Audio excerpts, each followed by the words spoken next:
Administration. It is my focus, my whole life focus has been to be the bridge builder between global tourism and North America.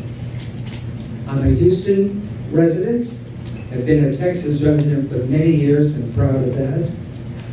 But I just want to say that when I first learned that Mr. Christo Brandt was coming to Texas, to North Texas specifically, I jumped on that wagon and said, we need you to come to Southern Texas. We need you to come to Houston. So I quickly got on the bandwagon with him, and I'm pleased and proud that he's with us today. Now, in conjunction with my business, which is Destination Africa, a tour company that's based in Cape Town, with an office here in Houston, my office, and in conjunction with Worldwide Travel Adventures, we are hosting and presenting Mr. Brandt to Houston. In 1978, instead of entering compulsory military service, he joined the South African Prison Service. After completing his training, he was assigned to Robben Island, the notorious prison that held many of South Africa's most prominent political prisoners. As a young prison guard, Brandt was placed in Section B, where he worked closely with the Rivonia trialists, including Nelson Mandela. What began as a professional responsibility gradually developed into a respectful and meaningful connection. Mandela, known for his dignity and leadership, even while in prison, took an interest in Brandt's future and encouraged him to continue his education and strive for personal growth. These interactions left a lasting impression on the young guard. In 1982, Brandt was transferred to Pollsmoor Prison, where Mandela and other Rivonia prisoners were later moved. There, Brandt continued to serve with professionalism during a critical period in South Africa's history. His role allowed him to witness firsthand the resilience, patience, and leadership that would eventually shape the nation's transition to democracy. Christo Brandt's story is one of expected human connection formed in extraordinary circumstances. His experiences offer a unique and personal perspective on history, highlighting themes of growth, respect, and reconciliation in one of the most significant chapters of South Africa's past. Now, I have the honor and privilege of recognizing and introducing Christo Brandt. Speaker, Mr. Christo Brandt.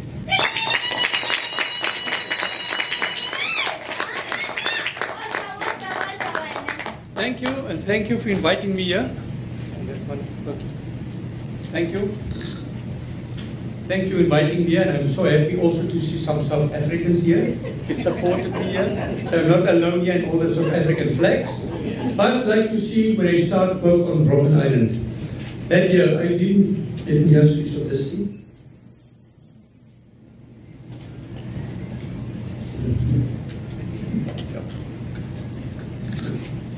When I started working on Robben Island that year, I didn't know who was kept on Robben Island. And that day when we arrived here, we were 21 youngsters between the age of 18.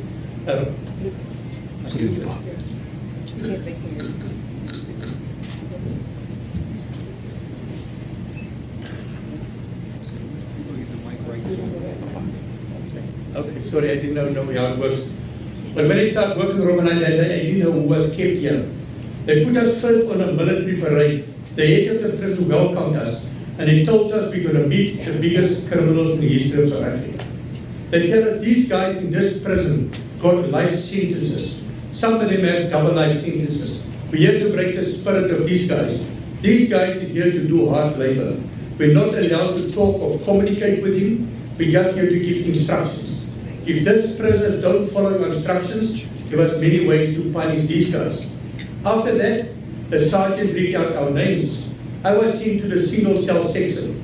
Some people call it isolation section.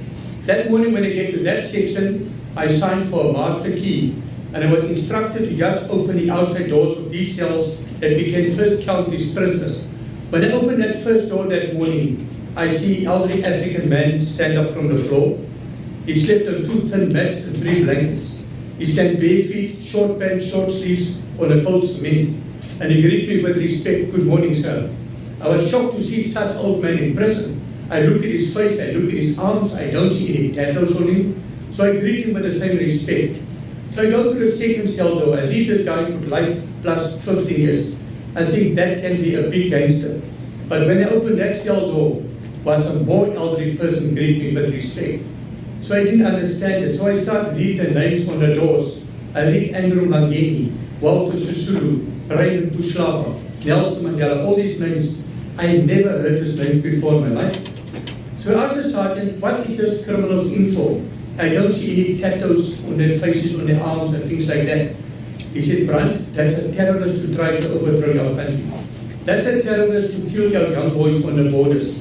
Immediately I feel I must hate these guys. But when I look at the age of these guys, I can't believe they can be terrorists. They're humble, polite, and treat me with respect.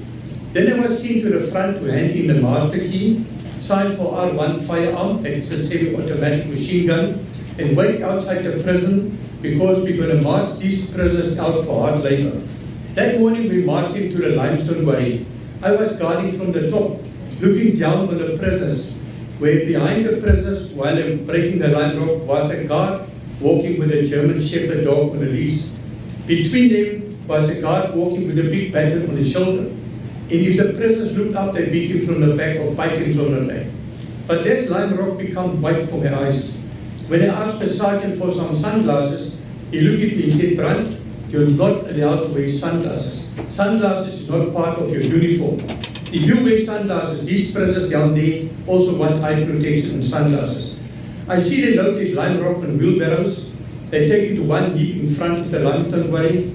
A truck reversed into the limestone quarry, and it was instructed to load this lime rock and dust onto the trucks but against the wind. And I see the prisoners down there become pure white of the lime dust. And then when the lime dust reached my eyes, it was also burning my eyes. And I said to myself, how can this old guy survive and work in this dull condition? It was terrible. But many years later, Mr. Mandela told me that was a place for them out of prison. That was a place where they could communicate with each other. And that was a place where they could educate each other with no books. In a limestone quarry was a cave. In that cave was a toilet bucket. In that cave they put the ABC on the walls. And 65% of the people could have not read or write. And that's where they helped each other with education. But many years later, 1997, when we opened Robben Island as a museum, I was in a bus with a guy by the name Ahmed Befradra. He was one of Mandela's accused in that case. And he said when we bus stopped there with the people from Hollywood, that cave was their first parliament. Because all the guys which was with Mandela in his section was leaders from different political organizations. And lunchtime they take the bucket out, they chase all the prisoners in a cave, and found opposite of the cave was an office for the guards, and they observed that nobody come out of that cave. That's where they have their political debates and discussions. And Ahmed Katrada said that's where they start drafting the constitution for South Africa, which we have today. But 1993, the government wrote in the newspapers, they were shocked and surprised to see how it prepared these guys from Robben Island was for negotiations. But they never thought to put the masterminds together what will they discuss. So that's what happened there. But I was rotated all over the Robben Island, and 3 months later I get the office job. The office was the census office. That morning when I arrived there, my superior instructed me to help 6 other guys unpacking big boxes of cards. I don't know what cards it was. He said, Brandt, you take a box of cards, throw it out on the table, count the cards back in a box. When I threw out my first box to count these cards, I observed it was birthday cards for Mandela's 60th birthday. So we counted, we get a total of 55,103 odd cards. It was messages from all over the world. So we reported our head office.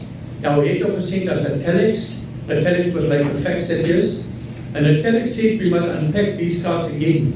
They want to know how many cards come from each individual country. That was a big task. It took us more than 2.5 weeks. Then I observed there was a box of cards marked South Africa. And that box only had 12 cards. And that was very strange to me. I asked the sergeant, why 12 cards from South Africa? Don't South Africans not know Nelson Mandela? His answer to me was, he said, Brandt, if anybody in South Africa dared to send a card for Nelson Mandela, and the police identified that person, that person should have been arrested, 90 days solid confinement, electrical shock, maybe tortured, maybe killed, maybe disappeared. Out of that massive of cards, Mandela received only 6 cards from his direct family. All the other cards was burned and destroyed. That was my first interaction. Then my first weekend of that section, that Saturday morning, I was instructed to fetch Mandela from his cell and take him to the visiting center. I don't know how Mandela looked like. So I go down to the section, I search for his cell. When I found his cell, I opened, I said, "Nelson Mandela?" I said, "Yes, sir." He said, "You must get ready, you've got a visit." He was sitting on the floor, washing the floor with water and soap for Sunday's inspection. He looked up to me, he said, "Sir, just give me 3 minutes, then you can just arrive the water and change my prison uniform." So I waited a passage for him. After a short while, he came out. I put leg irons around his ankles. I lift up the chains for him, and I walk him to the visiting center. At the visiting center, I lock him in a cell and wait for more prisoners to pile up. But later, my superior arrived and he said, "Brand, the boat had just docked. Can you fix the visitors from the boat?" You must remember that years all the prison guards on Robben Island was white. All the prisoners was black, colored of Indian, we call it mixed race. So the visitors was also black, colored of Indian. But because of the color of their skin, they was not allowed to sit inside the boat. They always sit on the top deck, outside in the rain, the bad weather and rough sea conditions. Sometimes visitors arrived on the island so wet of the waves broke off the boat. That morning when they fixed us 2 African ladies, I direct them to the visiting center, and while I walk in front of them, I look back and I see the one lady take off a raincoat. Then I observe she take off a big blanket which was wrapped around her. Then I see she got a small blanket with a big backpack. When she take that off, I observed she got a baby infant with her. And I walked to her and said, "Ma'am, I'm supposed to cancel the visit. You was not allowed to bring a baby to Robben Island." Then I found out it's Winnie Mandela. She begged me, she got a baby with her, I must please try to get permission from my superiors. I said, "I will find out." So I take her to the waiting room. And that year, Mandela gave one visit every 3 months for 30 minutes by one person only. And all visits was recorded for National Intelligence and Security Branch. And children was allowed at the age of 16, but they never gave black people identity book at 16, sometimes 18, 20 and after. It was very difficult. Mandela never see a child on island. After that, we put the prisoners in the cubicles. We collect the visitors, informed Winnie Mandela to leave the baby behind. She was still begging us to bring it along, which the answer was no. But when she's in a cubicle, the steel panel opened between the double glass windows. They pick up a telephone and they start communicating with each other. During this communication, she told her husband, Mandela, she brought his grandchild to Robben Island. That moment, Mandela looked back to me and he begged me, "Please, sir, is it possible just to see the infant through the small window?" Which I said to him, "Mandela, you know the prison regulations. You're not allowed to see a child." You can see the disappointment in his face, and he carried on with his visit. But quite a while later, my superior passed at the back. He touched my shoulder. He said, "Brand, tell your prisoner 5 minutes left of his visit." That moment when I tell Mandela we have 5 minutes left of his visit, he looked back, he see my superior pass, and he begged me again, "Please, Mr. Brand, just ask the officer if it's possible, if he can see my wife walk away from the building with a baby infant on her back." So I walked to the officer, asked him what Mandela requested. And his answer to me was, he said, "Brand, if you can get hold of that baby without Winnie Mandela know, we can show Mandela the child." So I walked back to Mandela and said, "Sorry, the answer is no." I closed the window and Winnie Mandela has been taken back to the waiting room. But that moment when Mandela stand up in his cubicle, he looked at his notes. You must remember he was a lawyer when he get in prison. Always make some note. He looked at his notes and he said, "Mr. Brand, I forget something. Can you please pass a message to my wife?" I said, "Mandela, what is your message?" "To just have a visit." He said, "Please tell my wife she must apply for visit for Christmas Day." That was more than 6 months in advance. That moment my superior came down the aisle, very upset about the delay. I explained him what Mandela requested and he said, "Mandela, sit down. Just 1 minute, Brand. Fix his wife back that he can tell him himself." That moment when I walk away there, I knew the tape recorders were switched off. When I walked in the waiting room, there was rotation of visitors. Winnie Mandela sat in a corner with a baby which was asleep. And I walked to her and said, "Ma'am, can't hold the baby and never held the African child." She pushed it in my arms, she grabbed the handbag, she tried to bribe me with some money. I said, "Ma'am, I don't want your money, I'll just hold the baby with you, but please go back to the visiting room." She was still begging me. But when she's in the visiting booth, I locked her in. I sneaked to the side of Mandela. After Mandela passed his message, the window closed. When he stand up in his cubicle and see me on a distance in the passage with a baby, the tears comes out of his eyes. And he walked to me and he take the baby out of my arms, kiss the child twice and become more emotional. That same moment, when Mandela knocked on the other side, she's locked in, I quickly take the baby back from him, wipe the tears from the cheeks, go to her side, apologize and gave the infant back. She was still begging me to show the child, which the answer was no. And that secret was between me and Mandela for nearly 20 years, till he became the president of your country. And then I was in Parliament when he told the public that. And that is where my relationship started with Nelson Mandela. But you must remember, Robben Island was a prison for prisoners. It becomes a prison for me as a young guard. I was supposed to be every fortnight weekend off. But because of the uprising in South Africa, they put us on standby. Sometimes I stuck on island 3 to 4 months before I can get to the mainland. So I started applying for transfer, which was not approved. My second year, applied for transfer, not approved. Third year, not approved. But my fourth year, I changed it and I put in leave first. I informed him and get married. And I applied for a house on Robben Island. There's 90 houses on the island.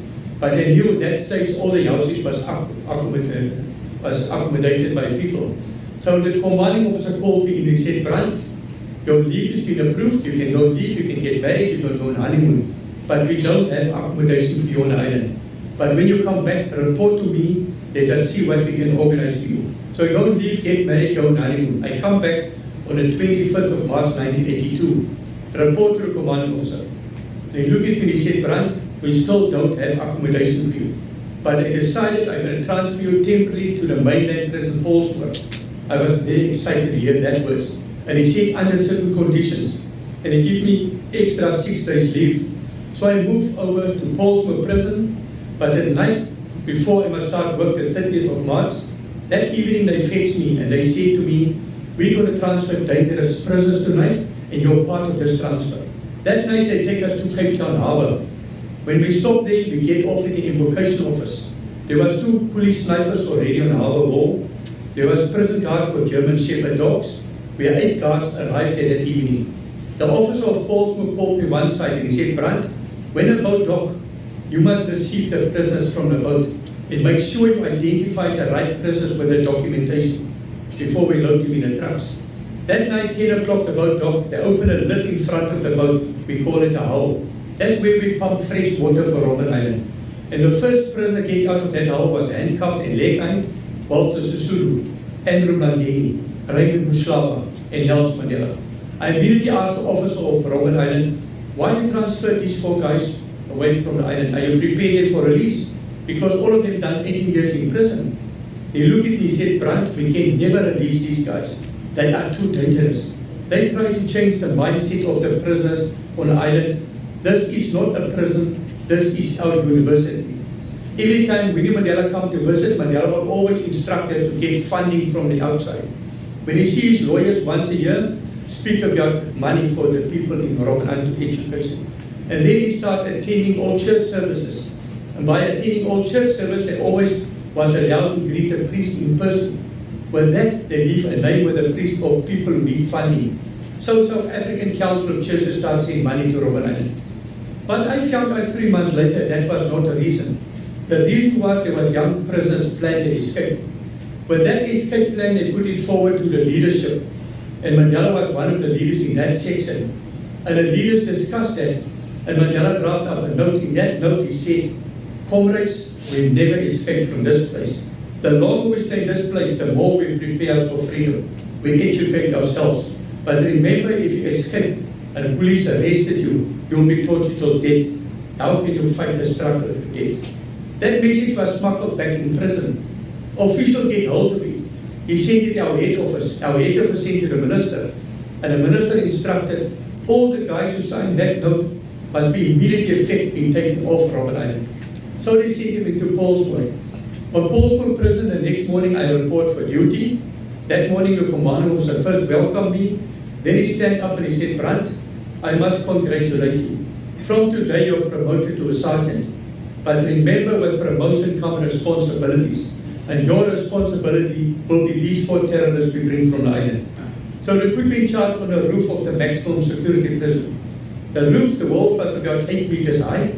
There was a tennis court for Mandela, prison garden, tennis tables, one big cell where we locked these 4 prisoners, office for the guards, and one entrance gate to the section which we controlled from the inside. And behind the gate was a list of names. Only certain people, certain officers, and certain medical officers can visit the section. And that section we become close to the prisoners. I was sitting one morning in my office writing the register for complaints and drinking coffee. The next moment Mandela knocked on my door and I looked up, I said, Mandela, please don't come with another complaint. He said, no, Mr. Brandt, but sorry I disturbed you with your coffee break. He put his hands like that together. I see you really enjoy your coffee. I said, yes. He said, sir, I just want to tell you this morning, I'm staying on this roof section of this prison with 3 other old geezers, and I want to play some tennis, and these old guys can't play tennis anymore. Can't the guards not block the balls for me? I said, Mandela will spoke to the guards. So he spoke to the guards. Later we start playing tennis with the prisoners. We start playing table tennis with the prisoners. The more we keep this prison happy, the more reflected good to me, no complaints from the section. So that was what happened. But it happened 1984. I came back from my Christmas lunch. When I opened that cell that day, 2 o'clock, Mandela was the first one to ask me, Sergeant, can I see you privately in your office? I said, come along. When I get to my office, I take my seat behind the table. I said, Mandela, you can sit down, but promise me before you say anything, you don't have a complaint. I don't want to hear any complaints today. Today is Christmas. If you have a complaint, you can stand up and walk out and come back tomorrow morning. He shook his head and he smiled at me. And he said, Sergeant, you are right. I'm not here for complaints. I'm just here to come inform you this is Christmas today.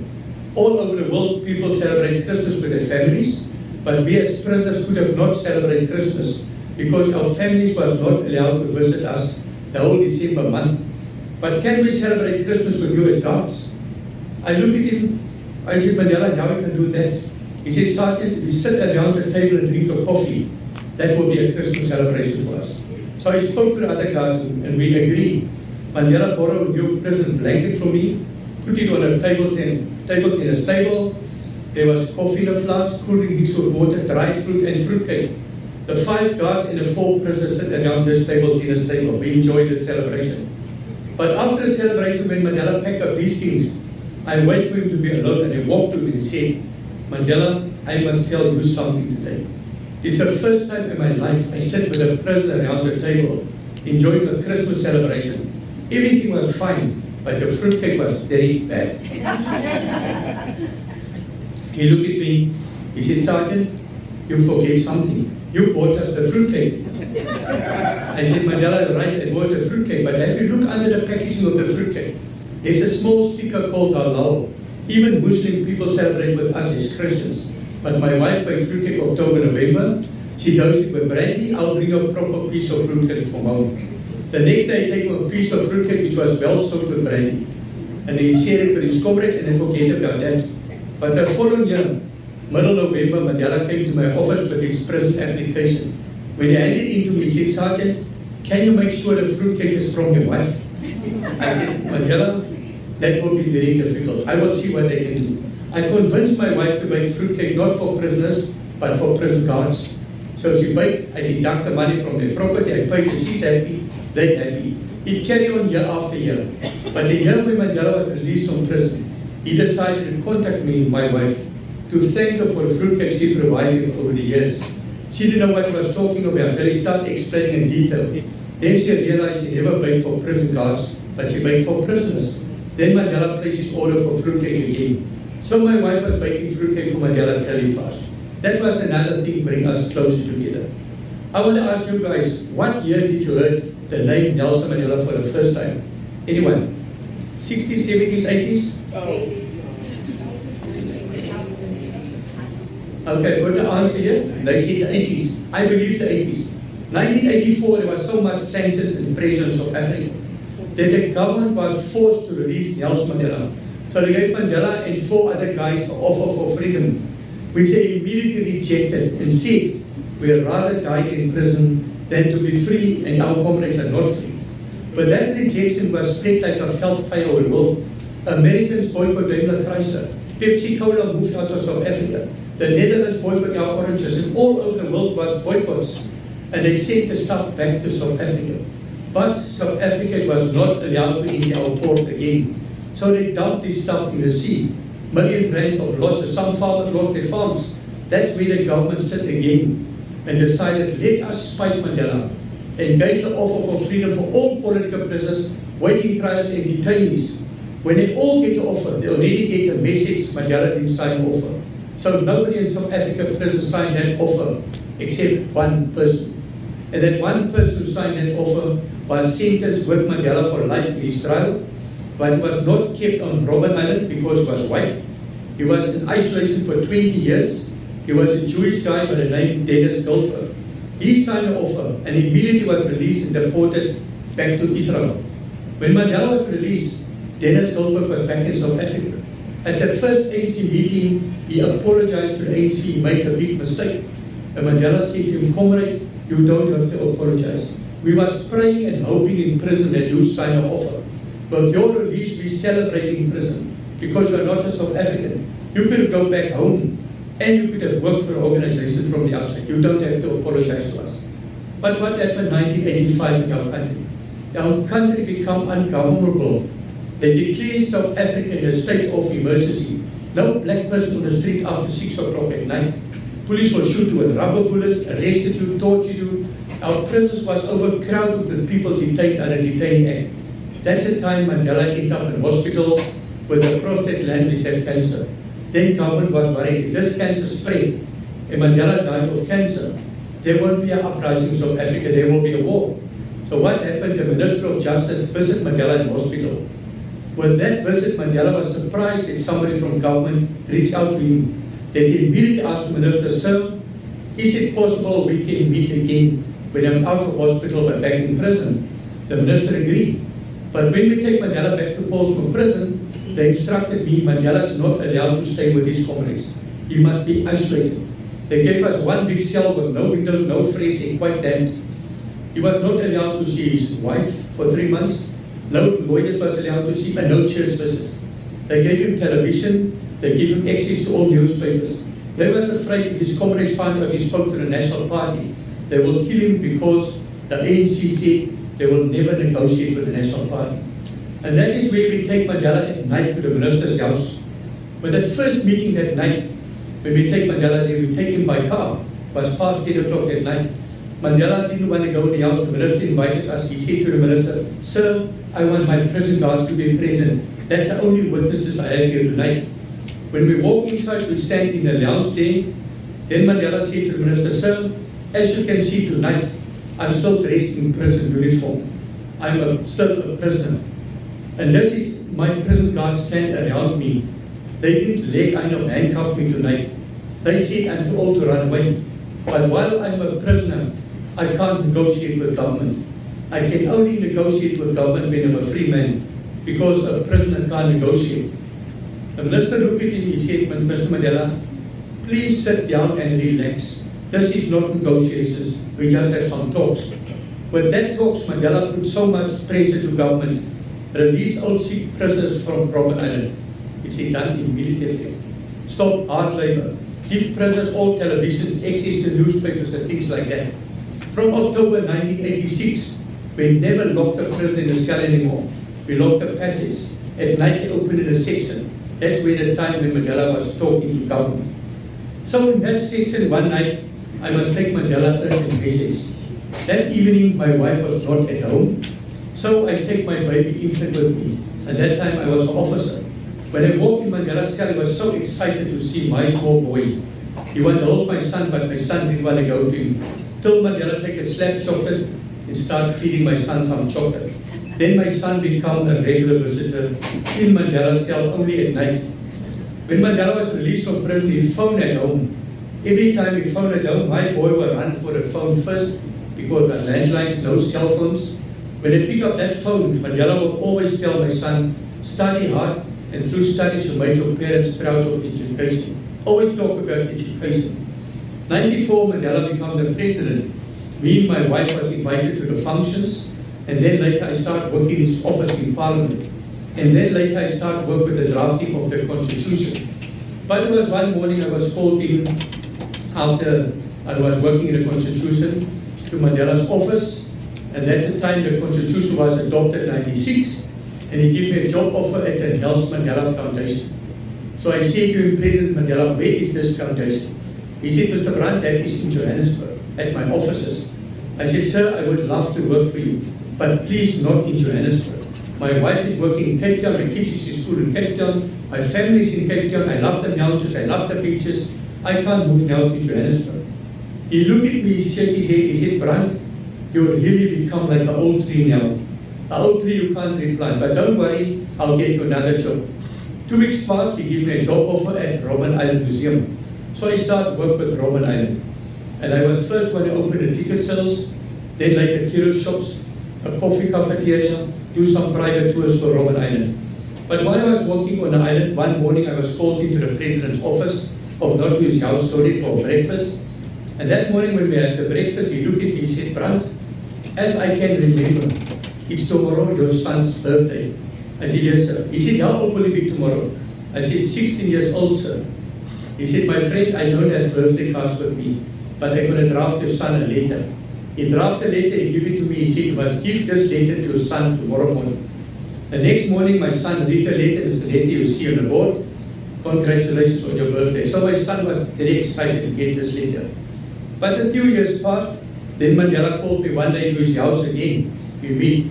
Then he said to me, Brandt, your boy is finishing grade 12 this year. I said, yes, sir. He said, remember, your son is my responsibility. He was a second small child I met in prison. I want to give your son a scholarship. What is he going to study next year? I looked at him, I said, President Mandela, my son has so many ideas. He mentioned to me, want to become a civil engineer. He said, leave it to my hands, I will get him a scholarship. 2 weeks passed, Mandela phoned me the Sunday night. He said, Brandt, I've got a scholarship for your son in New York. Everything will be paid in full. They can study as long as you want. My comrades will look after you. I was very excited about that. That Sunday night, when I told my son about the scholarship, he said he's not interested to leave the country. He don't want to become a civil engineer. He want to become a commercial diver to work underwater. I was very upset about that. What happened? The Monday morning, I phoned the president's office. He was at the office. I spoke to the secretary, explained that. She said, Brandt, I don't want to hear that. You must rather come in and see the president yourself. So that after 2 o'clock, I go to the president's house, take my son along, we take some photos. After a photo session, Mandela said, Mr. Brandt, I want to see your son privately alone. So we walk in the office, they close the doors. After 15, 20 minutes, I was called in. He said, Brandt, you made the same mistakes as my parents done in life. You listen to your child when he's small, what do you want to become one day. Now you want to guide him in the direction. Your son told me he wanted to become a commercial diver. I will pay for his diving course. I will pay for his diving gear. Children must learn through their mistakes. That's the only way how they can grow. So he sent my son for a commercial diver's course, give him a letter of recommendation for his CV. My son get a job on Robben Island, where they extend the harbour wall, the side jetty, deep in the harbour. But in 2005, one evening, my son was on his way home late, and that evening was in a car accident. And on the way to the hospital, my son had passed in an ambulance. Without being informed Mandela about the death of my son, he phoned me the next morning and said to me, Brandt, what shock it was for you when he gave the message. He said it immediately reflected back to me when I was a prisoner on Robben Island, sitting in my cell, and I get a telegram that my eldest son, Tim McKeely, died in a car accident. I think back, I could have never said goodbye to my son the day when he was sentenced. My son was never allowed to visit me while I was a prisoner.